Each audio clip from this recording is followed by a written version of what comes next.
share screen.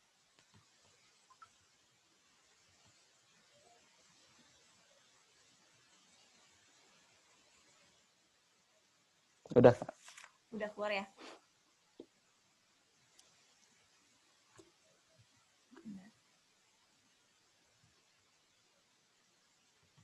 Udah belum sih? Ini udah keluar belum screen-nya? Udah. Oke, Udah. siap. Okay, so tonight we are going to talk about effective presentation. It's still related to what we have talked before about the effective speaking. So what we are going to talk about is kok belum ke sini? Kok nggak mau ya? Oh, udah. Okay, so what we are going to talk about is first, steps to prepare a presentation. The second one is about do's and don'ts in presentation. The third one is about interview tips to succeed in scholarship. And then the last one is about common question and answers in scholarship interview. Jadi ini kita bakal membicarakan tentang yang pertama presentasi, yang kedua adalah interview di dalam scholarship ya. Mungkin goals dari kakak-kakak di sini kan mengikuti kegiatan ini biar nantinya bisa speak ketika di interview gitu ya, ketika ikut scholarship. Tapi kebetulan karena saya sendiri belum pernah mengikuti interview yang terkait scholarship, jadi tadi saya sudah meminta tolong Kak Sylvia, nanti mungkin di akhir bisa sharing pengalaman beliau terkait, beliau kan mendapat scholarship sebelumnya di Singapura kalau nggak salah ya Kak.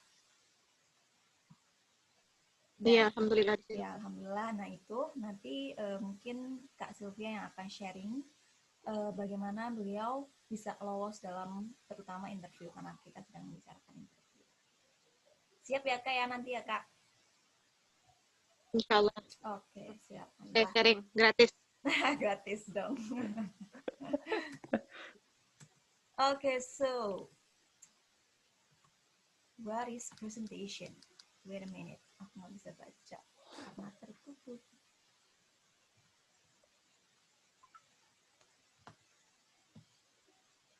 Oh, ininya bisa digeser sini nggak sih? Oh, bisa ternyata. Cakep. Maafkan aku. Okay, so what is presentation? Presentation is the process of communicating a topic to an audience. It is typical a demonstration, introduction, lecture, or speech meant to inform, persuade, inspire, motivate, or to build goodwill or to present a new idea or product. Jadi, presentation ini sendiri kan masih masuk ke public speaking. Seperti apa yang sudah kita bicarakan kemarin, yaitu masuk ke dalam communicating atau memberi informasi kepada audiens. Dan ini masuk ke dalam public speaking.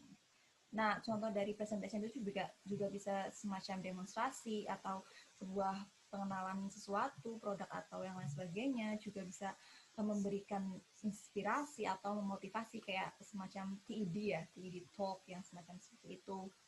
Atau ini to present a new idea or product, that's a presentation. And then things you have to prepare about the presentation. The first one is about analyze your audience. What is analyze your audience means here? It is about learn more about the audience, obtain some information of your audience to understand the audience members might expect from your presentation. Jadi yang pertama sebelum kita membuat sebuah presentasi, melakukan sebuah presentasi yang harus kita ketahui adalah analyze our audience.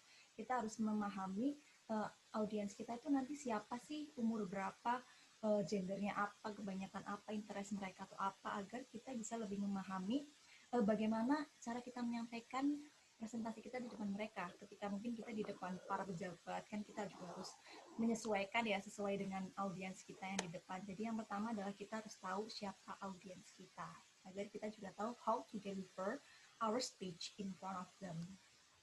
Itu yang harus pertama yang harus kita lakukan. Terus yang kedua adalah select topic. Jadi topik that is kita harus mencari topik that is interesting for our audience, so it will be easier to deliver and enjoyable. Jadi sebenarnya select a topic or analyze your audience ini bisa dibalik gitu sih.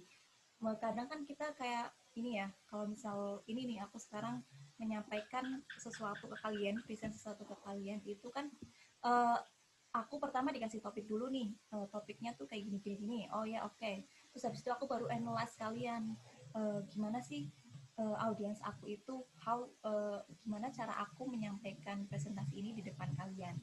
Jadi sebenarnya select a topic sama analyze audience itu bisa dibalik dulu, bisa kita topik dulu atau kita analyze audience dulu, itu bisa diulang-ulang. Tapi yang harus kita perhatikan di sini adalah select a topic, kita harus uh, intinya menguasai topik yang kita ini sih, yang kita sampaikan ke audience, dan itu harus disampaikan dalam bentuk yang interesting for them. Jadi itu akan mudah ditangkap dan enjoyable. Dan enjoyable itu apa ya?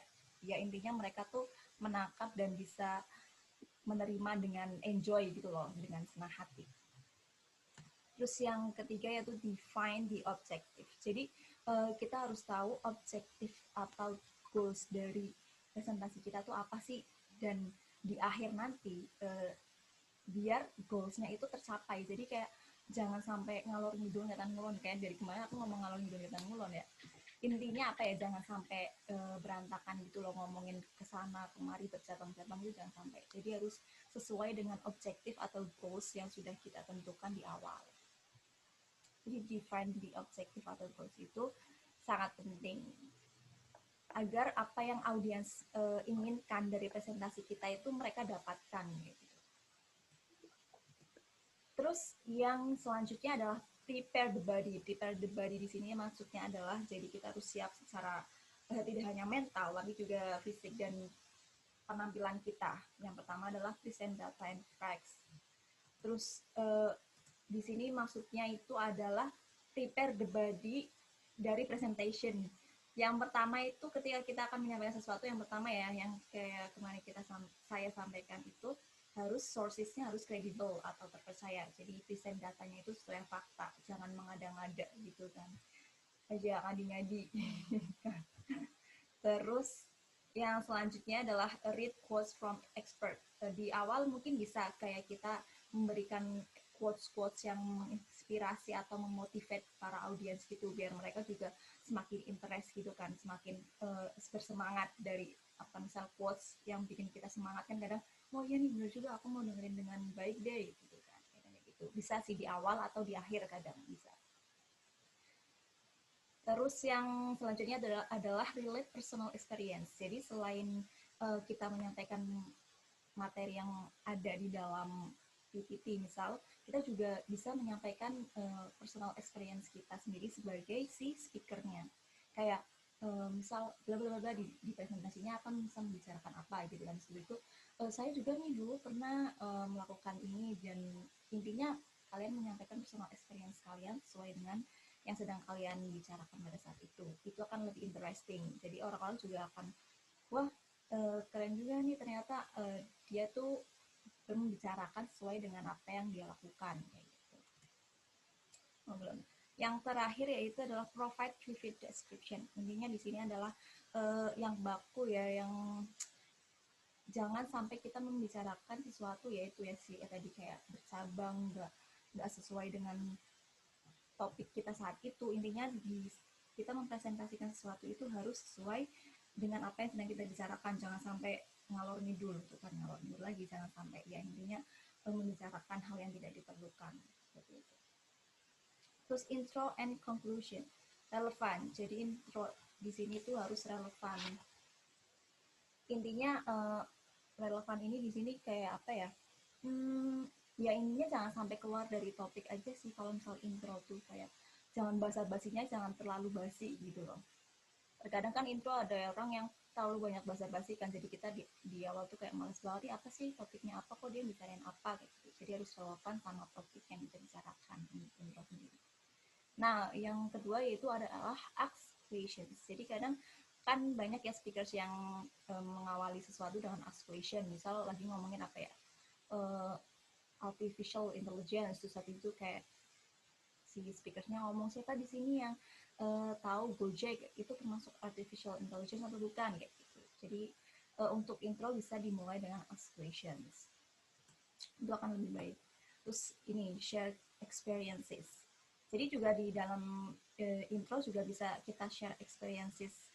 Nggak harus ketika kita di pertengahan presentation nggak harus sih, kayak cuma gimana ya, kalau misal ketika si speaker share their experiences itu akan lebih mengena ke si audience kalau menurutku. Tapi emang sepertinya seperti itu sih, kebanyakan emang ketika kita share experience tuh orang-orang akan lebih kayak wah iya juga ya, ini kayak lebih relate gitu.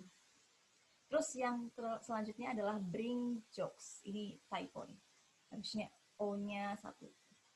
Bring jokes di sini adalah jadi kita tuh jangan sepaneng gitu ya, kayak presentasi kok sepaneng banget sih, nggak ada ketawa ketiwinya sama sekali, nggak ada humornya sama sekali. Jadi kalau bisa sekali-sekali kayak yang apalah walaupun garing gitu ya, nggak apa-apa deh, kayak seenggaknya pasti ada yang ketawa gitu. Bring jokes itu di dalam presentation it's okay, tapi jangan sampai too much ya, itu malah jadi nggak baik. Intinya too much itu tidak baik. Nah, yang selanjutnya adalah great visual. Nah, ini jadi terkait dengan seperti PPT atau ketika kita membawa sebuah media atau apapun itu properti, itu kita bawakan dengan dalam bentuk yang bagus atau menarik gitu ya, interesting for the audience. Jadi ketika lihat juga enak dilihat gitu.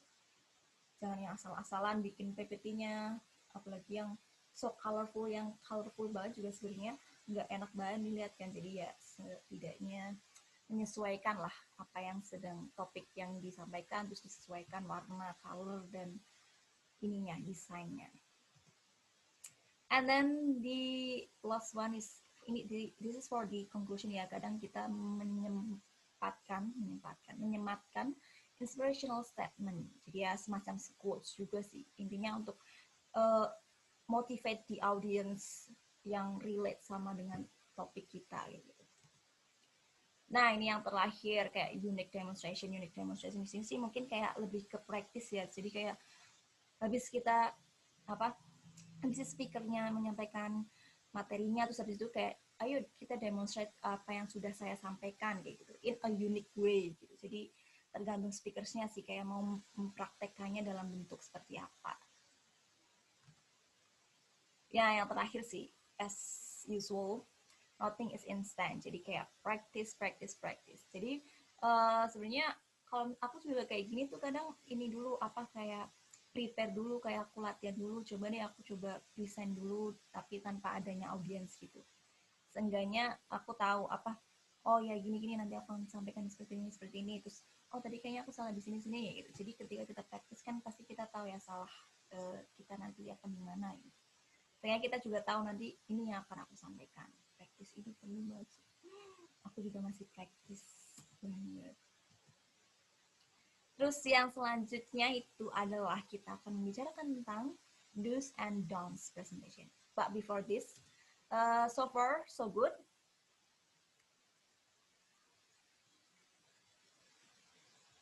Good ya? Atau ada pertanyaan dulu nih? So far so good, so far so bad, so far so fast, atau gimana mungkin? Enggak ya? Oke ya?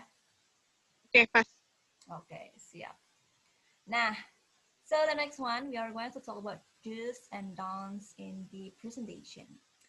Nah, ini yang paling penting banget adalah speak clearly, kan? Typo lagi. Speak clearly and slowly, but enthusiastic about the topic.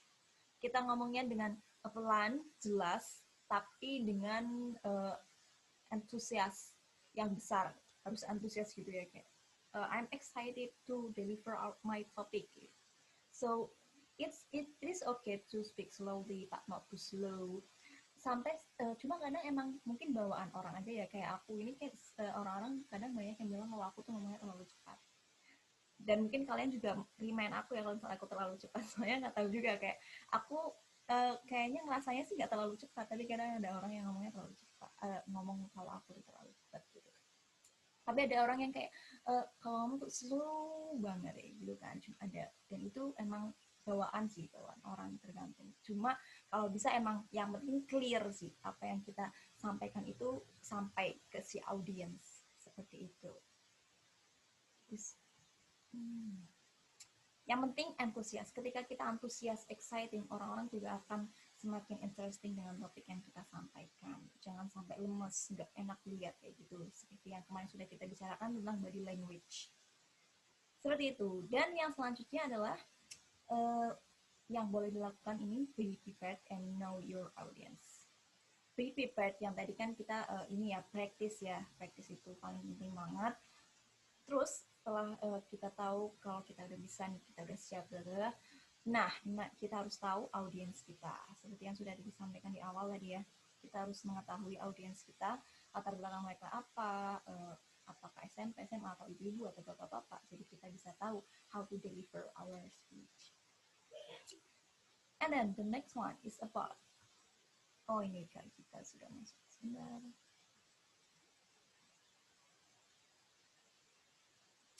Selamat datang ke kita, langsung mengikuti aja ya.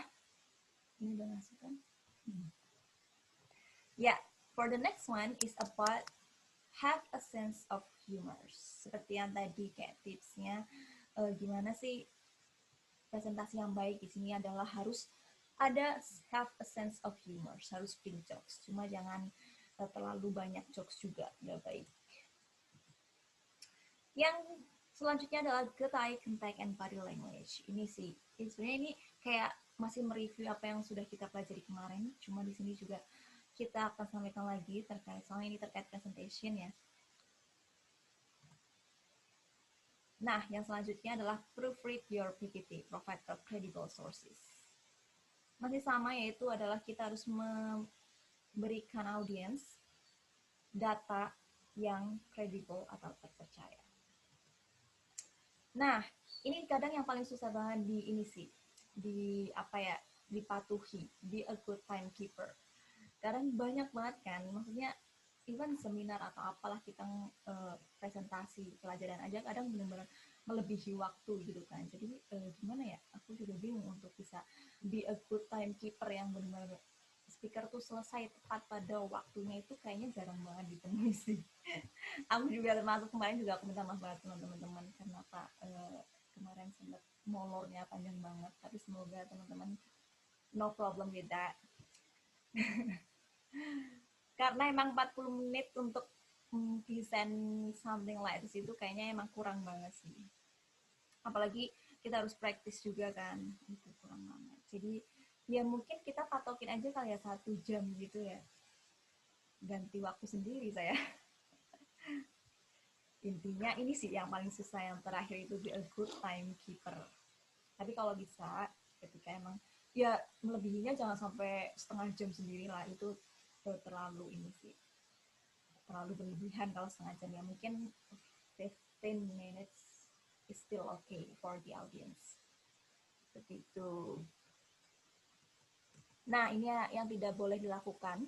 Yang pertama adalah don't rely on your PPT. Yang kayak kemarin kan, good speaker tuh nggak boleh rely on our visual media kayak gitu. Jadi PPT ya just for a tool. Jadi kayak poin-poinnya aja terus kita sampaikan dengan body language kita di depan audiens. Jangan sampai kita eye contact-nya cuma ke PPT. Itu yang paling nggak enak banget sih dilihat kalau misal ada teman kita yang presentation tapi malah dia hanya lihat ke PPT. Kan kitanya juga jadi ini ya, nggak kita, mungkin aku aja sih, kayak aku tuh kalau misalnya lihat temenku yang presentasi tapi dia terpacu pada PPT itu kadang gimana sih ini, jadi nggak ada eye contact gitu sama audiens, kayak kurang menarik aja untuk didengarkan. Nah, yang selanjutnya adalah don't clutter your slides. Jadi kalau misalnya kita udah bikin PPT nih, ya udah maksudnya itu sebagai acuan dan itu adalah kayak reminder kita gitu loh, jangan sampai acak-acakan. Kalau misal kita lagi slide-nya apa ya kita membicarakan itu kayak gitu. Jangan sampai slide-nya buka apa kita ngomongin apa kayak gitu. Nah, sebenarnya kayak apa ya? Don't clutter your slide, ketika kita juga nggak memberikan apa ya, slide PPT terus kita memberikan kayak semacam ini nih, animation kayak gini-gini, itu sebenarnya juga memberikan kita waktu untuk mengingat apa yang akan kita sampaikan, juga memberikan waktu untuk audiens menerima apa yang kita sampaikan. Jadi sebenarnya apa ya, menurut aku sendiri kayak ini nih, kayak kita memberi visual atau animasi kayak gini, itu memberi aku waktu untuk kayak mengingat apa yang ingin aku sampaikan kepada audiens. Jadi kayak ada jedanya gitu kan. Kadang kan kita kayak next, oke next, oke next. Di situ tuh kadang di situ kita memberi waktu untuk diri kita sendiri dan untuk audiens untuk menerima apa yang kita sampaikan. Nah ini yang terakhir ada don't intimidate the audience. Jadi it's okay for us to ask the audience sometimes ya, tapi jangan terlalu sering juga. Terlalu sering itu akan menjadikan audiens tuh merasa terintimidasi. Kayak iya kan sih kok ditanyain mulu kan lu yang nyampein presentasi kenapa jadi gue tanyain gitu kan, kadang ngeselin juga ya kalau kita ditanyain terus ya. Jadi yang terakhir itu adalah don't intimidate the audience, jangan sampai kita terlalu mengintimidasi si audience, selalu sering tanya gitu-gitu kan audiens juga nanti lama-lama males juga gitu.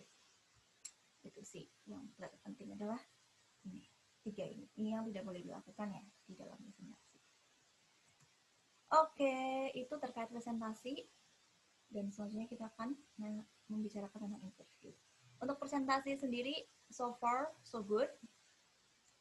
Or do you have any question? I'm good. Okay, Good. great. So, right now we are going to talk about what is interview. Interview itself is an essential structured conversation where one participant asks questions and the other provides answers. In common parlance, the word interview refers to a one-on-one conversation between an interviewer and an interviewer. Okay. So, jadi interview sendiri ini ya tahu lah ya, interview itu adalah dimana ketika ada ini audio siapa ya? Oke, jadi interview sendiri adalah ketika ada dua orang, yang satu menjawab dan satu bertanya. Yang menjawab itu dinamakan interviewee or interviewer. Interview. Iya, interviewee. Nah, yang bertanya adalah si interviewer. Pokoknya yang itu adalah yang melakukan sesuatu. Nah, ini aku dapatkan dari silabus dari Lister ya. Mungkin nanti Kak Sylvia yang lebih paham akan share lebih banyak lagi tentang interview di scholarship. Jadi ini akan aku share apa yang aku pelajari. Mungkin nanti juga bisa ini koreksi kalau misalnya aku ada yang salah ya Kak Sylvia yang sudah berpengalaman. Okay, so this is a common questions and answers in scholarship. There are 5 points that common in question and answer in scholarship. The first one is about tell us a bit about yourself. Actually, ini tuh sebenarnya kayak nggak cuma di scholarship ya. Kayak misal kita sendiri kan pasti sering nih melakukan interview buat volunteer atau untuk organisasi ya. Kadang kan banyak banget interview dulu. Nah ini kan kadang tell us a bit about yourself itu kan something that common yang selalu kita temui ketika kita interview. Coba dong jelasin kamu tuh orangnya gimana gitu. Tell me about yourself. Itu adalah common questions in interview. Then the second one is about what is your greatest strength and weakness. Ini sebenarnya kayak interview ini questionnya emang common not just for scholarship ya, not just for scholarship interview, but for like organization interview, volunteer, ini semua tuh ada gitu. Nah, yang selanjutnya adalah why do you deserve this application? Kenapa kamu memilih aplikasi? Kenapa kamu memilih ini, scholarship ini? Terus, how will you use the program money? Apa sih yang bakal lo lakuin buat pakai apa sih ini? How will you use the program money? Apa yang akan kamu lakukan dengan uang yang kita beri? Seperti itu. And the last one is about where do you see yourself in 5 years? Kadang kan kita ditanyakan apa sih kalau misal 5 tahun lagi nih kamu bakal ngapain nih gitu kan. Itu ini 5 ini adalah yang common di scholarship. Nah ini answernya, ini sebenarnya tips sih untuk answer the questions that we have talked before. Jadi yang answer yang pertama itu kan tadi tentang apa? Yang pertama tell about ourselves ya. Nah ini tipsnya adalah try to focus on something that distinguishes you from the other candidates, something that is